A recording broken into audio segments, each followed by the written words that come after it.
दिल्ली में चुनावी रण जीतने के बाद अब असली लड़ाई उस कुर्सी के लिए है जो 1998 के बाद पहली बार बीजेपी के हाथ लगी है। मुख्यमंत्री पद को लेकर अटकलों का बाजार गर्म है, लॉबिंग शुरू हो चुकी है और बीजेपी आलाकमान के दरवाजे पर विधायकों की कतारें लग रही है। लेकिन बड़ा सवाल यही है, दिल्ली का ताज किसके सिर सजेगा?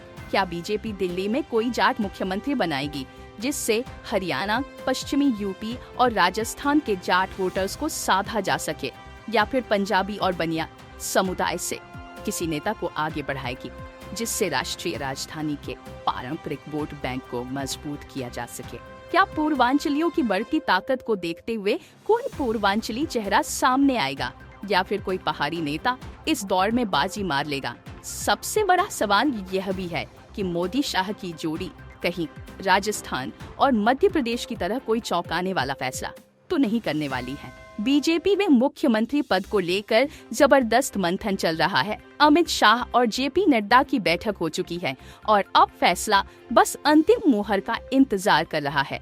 इस बीच विधायकों ने दिल्ली बीजेपी दफ्तर से लेकर संघ मुख्यालय तक अपनी उपस्थिति दर्ज करानी शुरू कर दी है।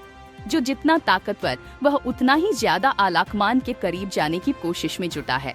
विधायक संघ के वरिष्ठ नेताओं की परिक्रमा कर रहे हैं, आशीर्वाद ले रहे हैं ताकि नामांकन की रेस में आगे रह सकें।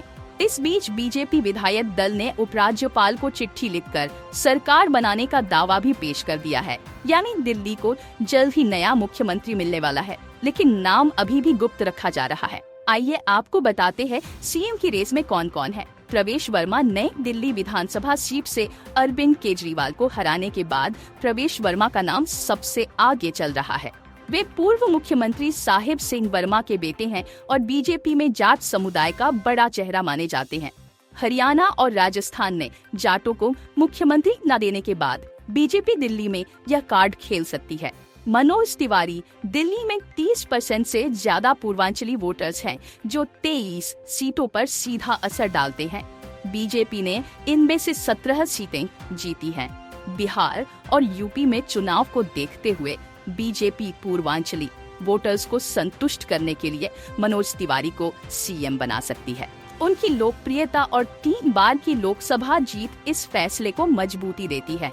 विजेंद्र गुप्ता रोहिणी से लगातार तीसरी बार जीतने वाले विजेंद्र गुप्ता बीजेपी के कद्दावर नेता हैं।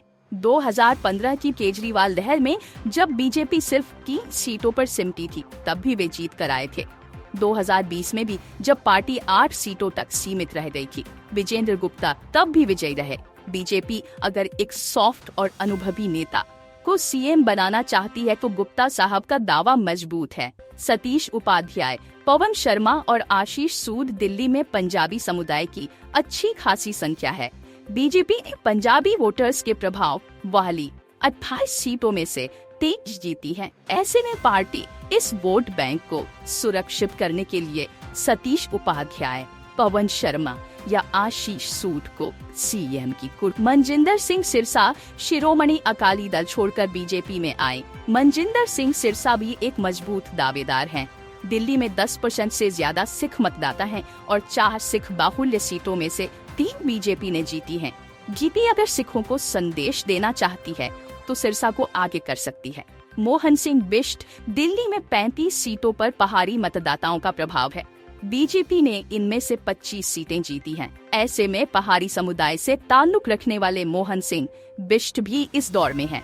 वे 6 बार के विधायक हैं और इस बार मुस्लिम बाहुल्य मुस्तफाबाद सीट से जीत कर आए हैं। दिल्ली बीजेपी विधायक दल की बैठक चल रही है। विधायकों के इनपुट आलाकमान तक पहुंचाए जा रहे हैं, लेकिन फाइनल नाम तब ही तय होगा जब प्रधानमंत्री मोदी फ्रांस और अमेरिका के दौरे से लौटेंगे।